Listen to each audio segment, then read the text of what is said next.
أعوذ بالله من الشيطان الرجيم بسم الله الرحمن الرحيم ألف لام را تلك آيات الكتاب الحكيم أكان للناس عجبا أن أوحينا إلى رجل منهم أن أنذر الناس وبشر الذين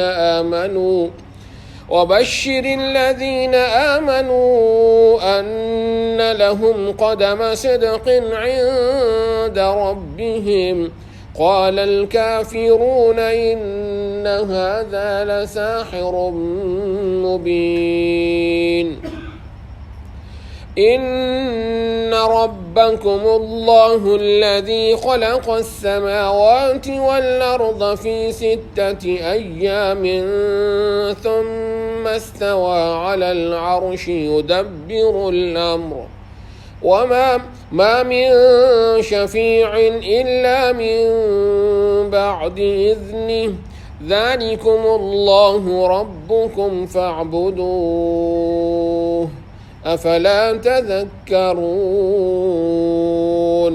صدق الله العظيم. سورہ یونس.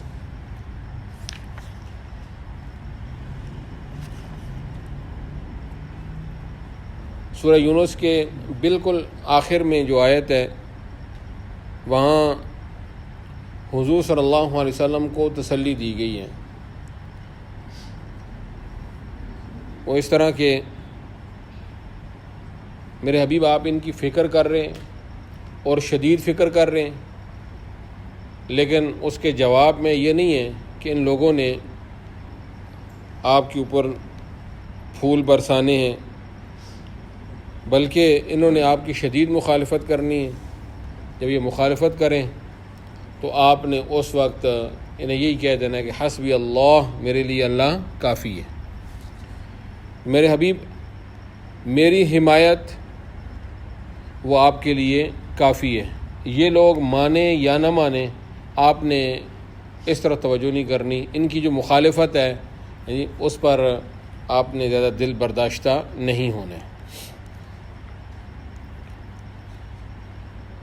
اور مخالفت چونکہ ہونی تھی، اس سورہ یونس کی ابتدا میں ہی اس مخالفت کو واضح بھی کر دیا کہ ایسی مخالفت، یہ مخالفت ہوئی. یعنی آپ اندازہ لگائیں کہ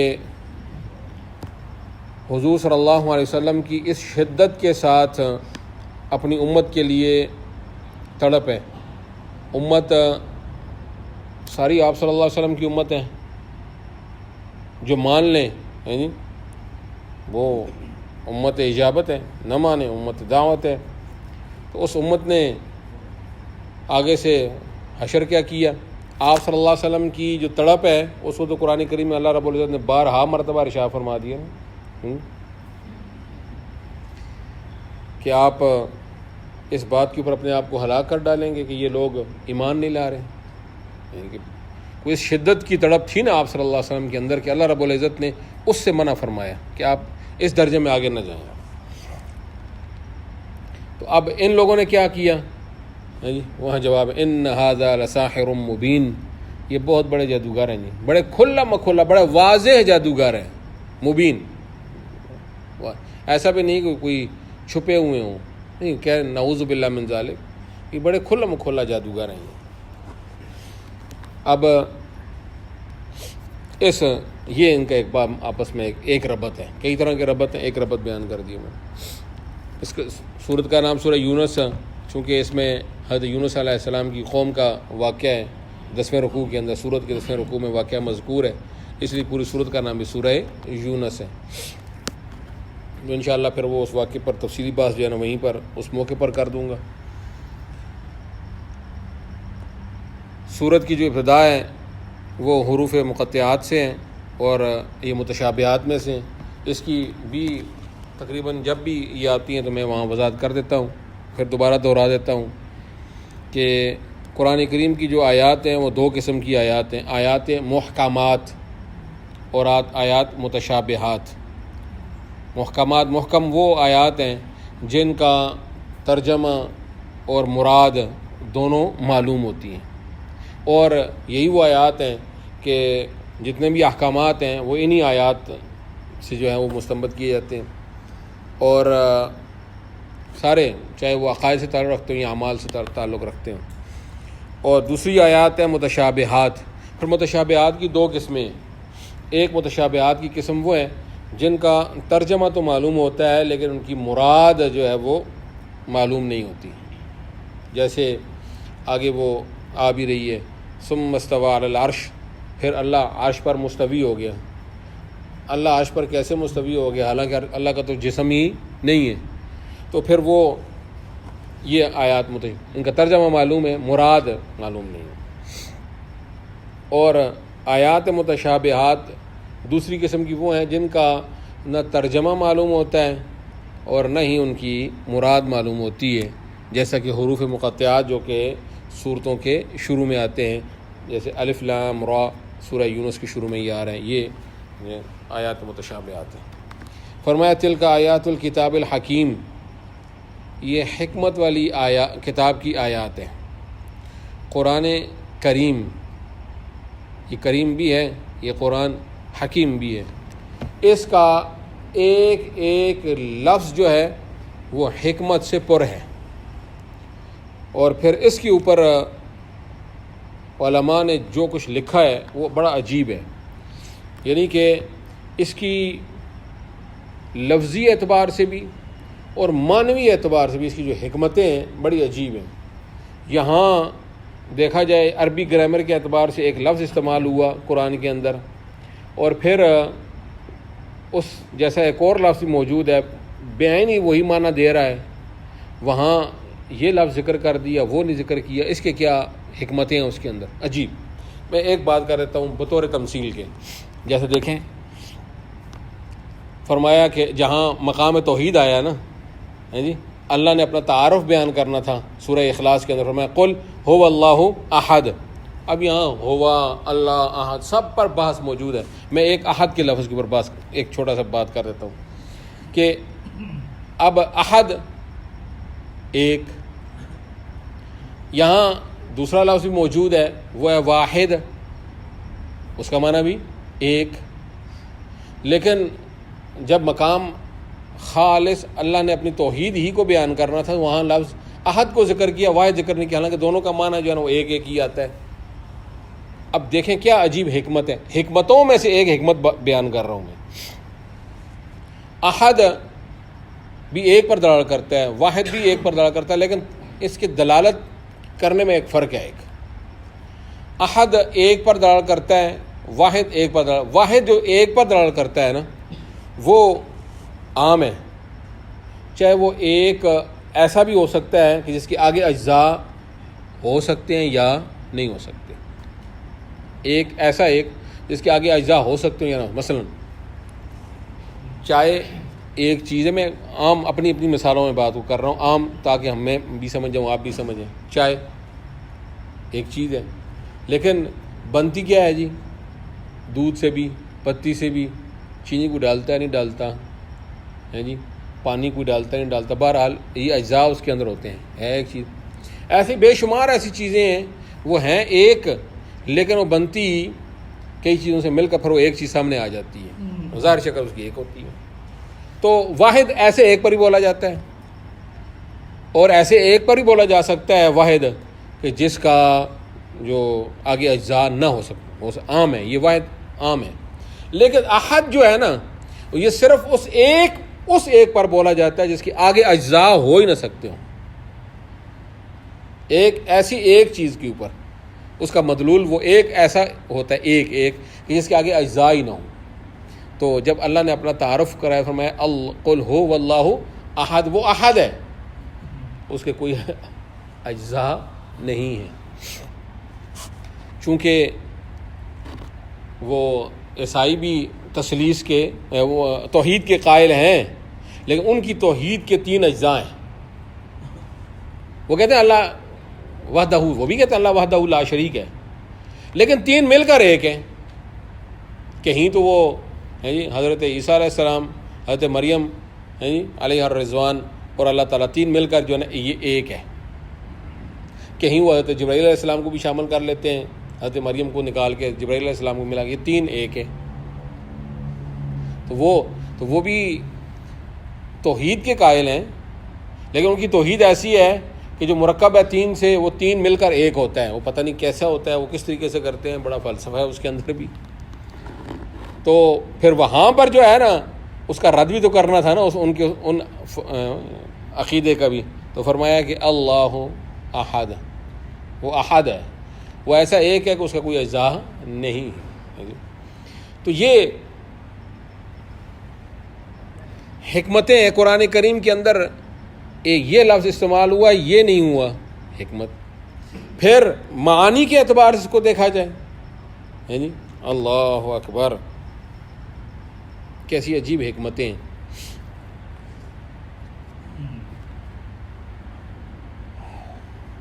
وہ آیت کیسے آتی ہے جی؟ والمطلقات یتربصن بانفسہن ثلاثۃ قروء. اب قروء ایک لفظ بول دیا. یہاں پر جو ہے وہ اور بھی بولا جا سکتا تھا، ایسا لفظ کہ جو قروء کے معنی کو بالکل کھول کے واضح کر دیتا. یہاں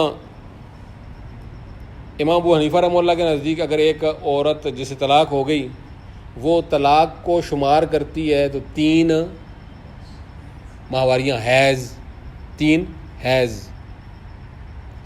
کہ طلاق دینے کا سنت مسنون طریقہ یہی ہے نا کہ عورت پاک ہو گئی، اب اس کو ایک طلاق دے دیں، طہر کے اندر طلاق دے دیں، پھر اس کے بعد اس کی 1 ماہواری، پھر دوسری ماہواری، پھر تیسری ماہواری، یہ اس کی عدت ہوتی ہے.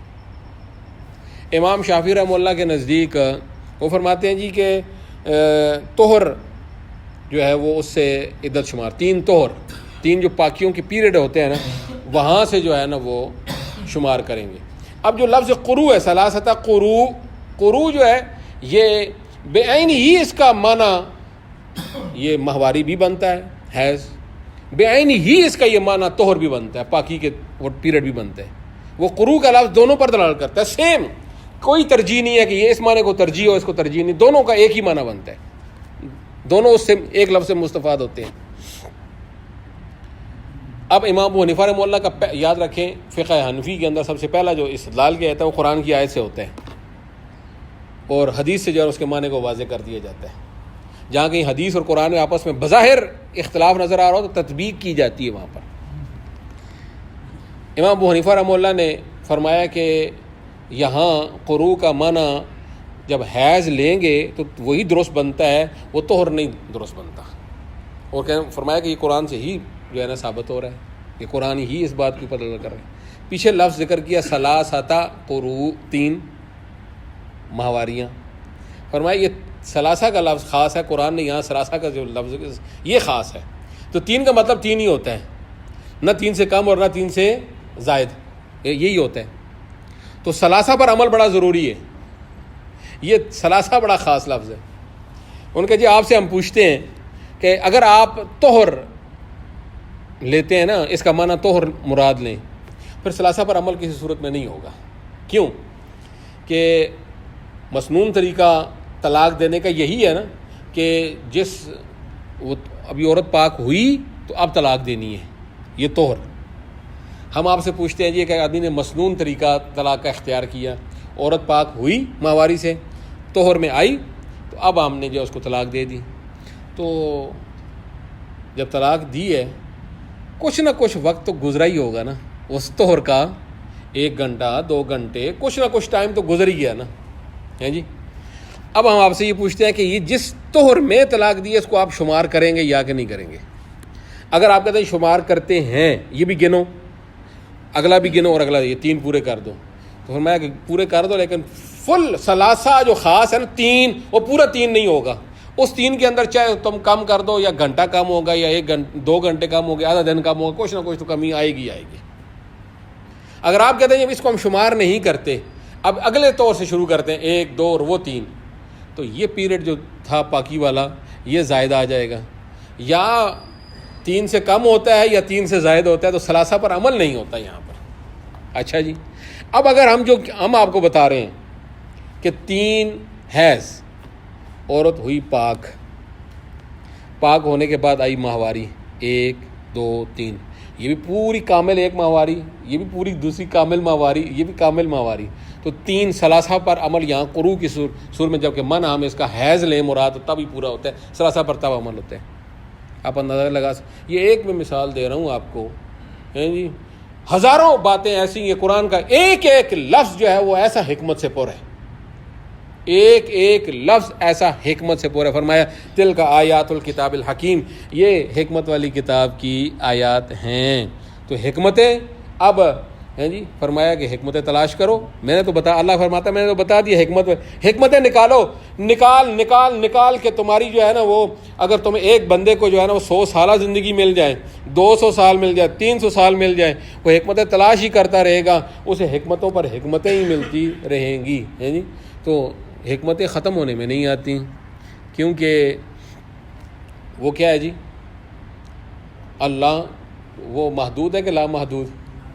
لا محدود، تو اس کی صفات بھی کیا ہیں؟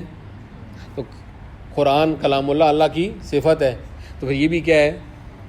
لا محدود ہے، اس کی حد، اس کی حکمتیں بھی لا محدود۔ تلک آیات الکتاب الحکیم۔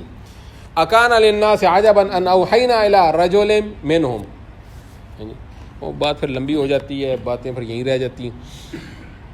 فرمایا کہ لوگوں کو تعجب ہے اس بات کے اوپر کہ ایک رجل ہے، مرد انہی میں سے ہیں، اور ان پر ہم نے کیا کر دیا؟ وہی کر دی ہے۔ انہیں اس بات پر تعجب ہو گیا ہے، تعجب کرتے ہیں اس بات کے اوپر۔ کیوں تعجب ہوتا ہے ان کو؟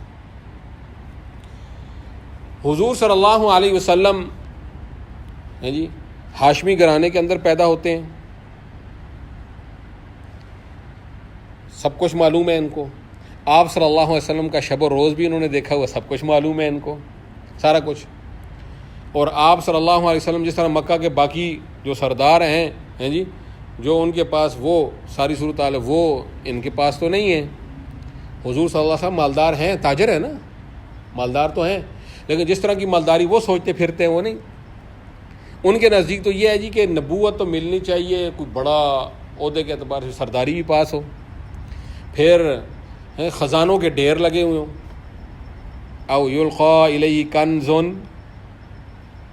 ان کی طرف کو خزانے جو ہے نا وہ لٹائے جاتے ہیں ان کے اوپر، خزانوں کے یہ مالک ہوتے، او تکون لہو جنہ، یا کوئی بڑا باغ ہوتا، اس باغ کی جو ہے نا پیداواریں آ رہی ہوتی ہیں اور ان کو ضرورت نہیں ہوتی، ان کو تو بزنس کرنے کی ضرورت پڑتی ہے، اس لیے یہ نبی نہیں بن سکتے۔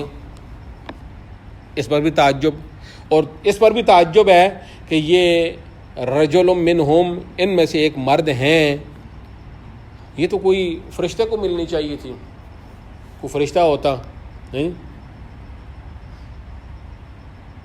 اس کا بھی جواب بھی دیے ہوئے نہیں، وَلَوْ جَعَلْنَاهُ مَلَكًا لَجَعَلْنَاهُ رَجُلًا، اگر فرشتے کو نبی بنا کر بھیجتے تو پھر فرشتہ پھر کس کی شکل میں ہوتا؟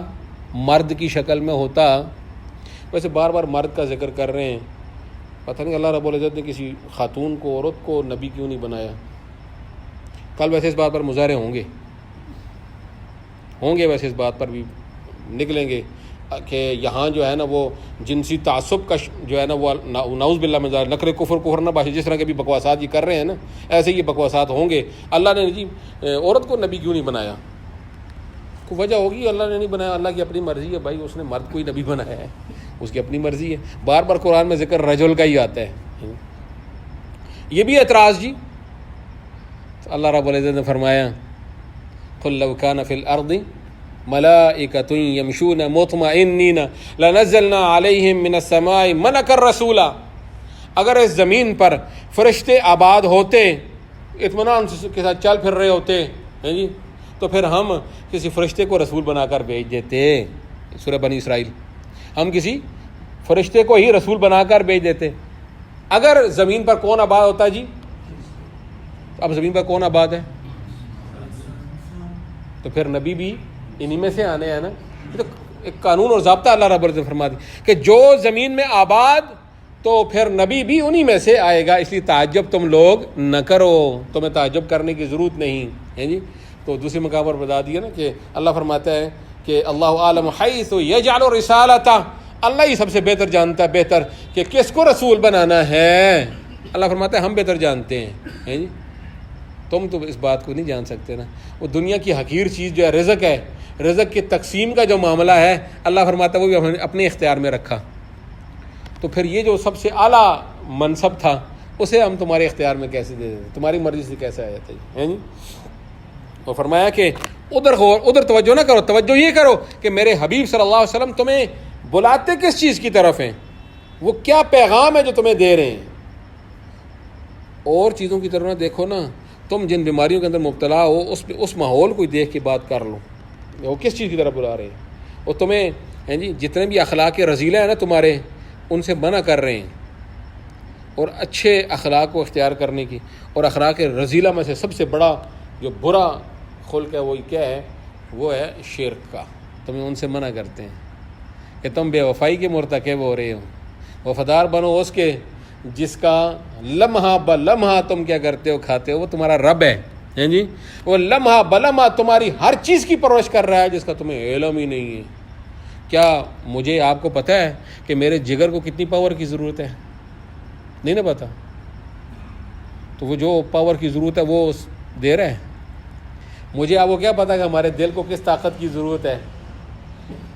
پیدا کیا، بنایا، پھر اس کی پرورش کی، جتنی اس طاقت کی ضرورت تھی دل کو اتنی طاقت دے دی۔ ہمیں کیا پتہ ہے ان پھیپھڑوں کو کس لمحے کتنی پاور کی ضرورت ہوتی ہے؟ اندر خانے ہی سارا کچھ ان کو مل رہا ہوتا ہے۔ اللہ حاضل قیاس، سننے کی، دیکھنے کی ساری صلاحیتیں وہ پوری ہیں، دی ہوئی ہیں اس نے۔ ہمیں تو تب پتہ چلتا ہے جب یہ آنک لگانے کی ضرورت پڑتی ہے۔ اب سیدھے الفاظ نظر نہیں آ رہے، اب یہ چڑھاؤ شیشہ، اس سے پہلے ہیں یہاں سے کھڑے ہو کر وہ دیواروں کے اوپر جو لکھا وہی پڑھ رہے ہیں، بڑے اچھل کود رہے ہیں۔ شکریہ ادا نہیں کیا کبھی اللہ تعالیٰ کا کہ بغیر یہ اب پڑھنے کی ضرورت پڑتی ہے، پتہ نہیں ہوتا کدھر سے آنک تلاش کرو جی، اب لگاؤ جی، اب پڑھو جی، اب پڑھ سکتے، اب نہیں، ویسے نہیں پڑھ سکتے۔ تو وہ تو شکر ہوا اب یہ تھوڑا سا جو ہے نا یہ اگر صحیح استعمال کریں تو اس میں یہ ہے کہ زوم ہو کے پڑھ لیتے ہیں ہم، ورنہ کہاں پڑھنا تھا کسی نے جی۔ بہرحال جی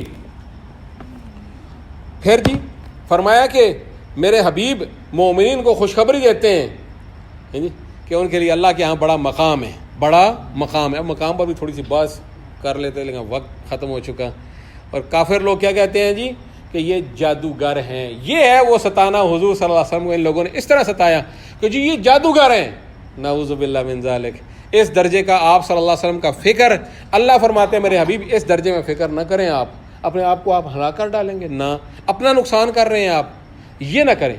یہی تو وہ نقصان تھا نا، حضور صلی اللہ علیہ وسلم کا جتنا کامل مزاج تھا، مزاج کسے کہتے ہیں؟ انسان کے اندر کی ہر چیز اس درجے میں درست ہو کہ کوئی اندر جو ہے نا وہ دیکھیں نا، داڑھی کے بال سفید ہوتے ہیں تو اندر کچھ کمزوریاں آ رہی ہوتی ہیں تو وہ سفید ہو رہے ہوتے ہیں جی۔ بدن کے اوپر جو ہے نا اس کے آثار ظاہر ہو رہے ہوتے ہیں، چہرے پر جو ہے آثار، اندر وہ کچھ کمزوریاں آ رہی ہوتی ہیں، اعضاء اندر کمزور، اعضاء رئیسہ کمزور ہو رہے ہوتے ہیں، سب سے پہلے وہ کمزور ہوتے ہیں، پھر باقی چیزیں کمزور ہوتی ہیں۔ تو حضور صلی اللہ علیہ وسلم کے جو مزاج مبارک تھا نا اتنا کامل تھا کہ یہ کوئی چیز، آپ صلی اللہ علیہ وسلم کی داڑھی مبارک کے اندر 20 سے بھی کم بال جو ہے وہ سفید تھے۔ صحابہ کرام چونکہ پیار تو بہت کرتے تھے نا، اللہ کے رسول آپ بوڑھے ہو رہے ہیں، یہ کہ یہ برداشت نہیں ہو رہا تھا کہ آپ صلی اللہ علیہ وسلم کے بال بھی سفید ہوں۔ تو حضور صلی اللہ علیہ وسلم نے فرمایا یہ سورہ ہود اور سورہ ہود جیسی دوسری صورتیں ہیں، انہوں نے مجھے بوڑھا کر دیا جس میں عذاب کا بڑا ذکر ہے، یعنی کہ امت پر جو عذاب آنے ہیں ان عذابوں کو دیکھ کر جو میں کیا ہو رہا ہوں پریشان، تو پھر میرے پر بڑھاپا آ رہا ہے۔ تو ورنہ آپ صلی اللہ علیہ وسلم کا مزاج مبارک یہ تھا کہ کئی 100 سال بھی عمر مبارک ہو جاتی، یہ جسم مبارک کے کوئی بال سفید ہونے ہی نہیں تھے، ایسا کامل مزاج تھا آپ صلی اللہ علیہ وسلم کا۔ تو آپ صلی اللہ علیہ وسلم کا فکر تو یہ ہے، اور یہ کیا بکواس کرتے ہیں جی، اور جی یہ جادوگر ہے، نعوذ باللہ من ذالک ہے جی۔ وہ جادوگر کو طفیل ابن عمر دوسی رضی اللہ تعالیٰ عنہ جی خود اپنا واقعہ بیان کرتے ہیں کہ میں دوست قبیلے سے آ گیا یہاں سے سارے امڑ آئے، او ہو ان کے قریب نہ جانا، یہ تو کوئی ایسا جادو والا کلام پڑھتے ہیں، بندہ ایسا جادو کرتے ہیں کہ بندہ انہی کا ہو کے رہ جاتا ہے، فلاں فلاں فلاں فلاں۔ انہوں نے جو ہے نا وہ کانوں کے اندر روئی ڈال دی، میرے کان میں جو ہے نا آواز ہی نہ آئے تاکہ جو میرے پر جادو کا اثر نہ ہو۔ کہتے ہیں 1 مہینہ میں ایسے کرتا رہا۔ ایک دن وہ حضور صلی اللہ علیہ وسلم جو ہے نا وہ سحری کے وقت وہاں موجود تھے بیت اللہ کے پاس، یہ بھی کہتے ہیں میں آ گیا، میں نے کہا یار تو کیا پڑھ رہے ہیں، دیکھو تو صحیح ذرا، روئی نکالی. حضور صلی اللہ علیہ وسلم قرآن کی تلاوت فرما رہے تھے, وہ قرآن کانوں میں پڑھتا گیا, اب برداشت نہ ہو سکا, قریب ہوئے ہیں جی, پھر اور سننے کی خواہش کی, اور پھر بغیر لا الہ الا اللہ محمد رسول اللہ کے چارہ راہی نہ, اللہ کے رسول مہینہ ہو گیا, ان بدبختوں نے مجھے آپ سے دور کیے رکھا کہ ان کا کلام نہ سننے, جادو کرتے ہیں, آپ کو جادوگر یہ کہہ رہے تھے, نعوذ باللہ من ذالک. اللہ کے رسول مجھے اجازت دیں میں ان کا جو ہے یہ رستہ بند کروں. یہ ان کا قبیلہ دوست اور رستے میں پڑتا تھا, اور گندم بھی انہی سے لیتے تھے, یہ غلہ وغیرہ بھی انہی سے لیتے تھے, میں ان کا غلہ بند کرتا ہوں. ان حضور صلی اللہ علیہ وسلم فرمایا نہ, ایسا وہ نہیں کرنا. وہ اپنا معاملہ کرتے رہے, ہم اپنا معاملہ کریں گے, اس لیے آپ کو ان کا رستہ بھی بند نہ کرو اور ان کا غلہ بھی بند نہ کرو. تو روکا کہ کیا چیز بول کا جی, جادوگر ہیں یہ جی.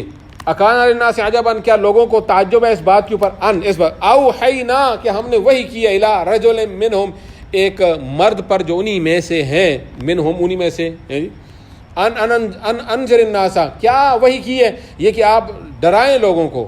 ڈرانے کا مطلب یہ تو نہیں ہے نا کہ نعوذ باللہ من ذالک کوئی ایسی کوئی ہے بدناکی, نہ, وہ اگر اللہ کے نافرمانی کرو گے تو جہنم میں اللہ کی طرف سے تمہیں پکڑ آئے گی, جہنم کا عذاب بڑا سخت ہے. یہ ڈرائیں لوگوں کو.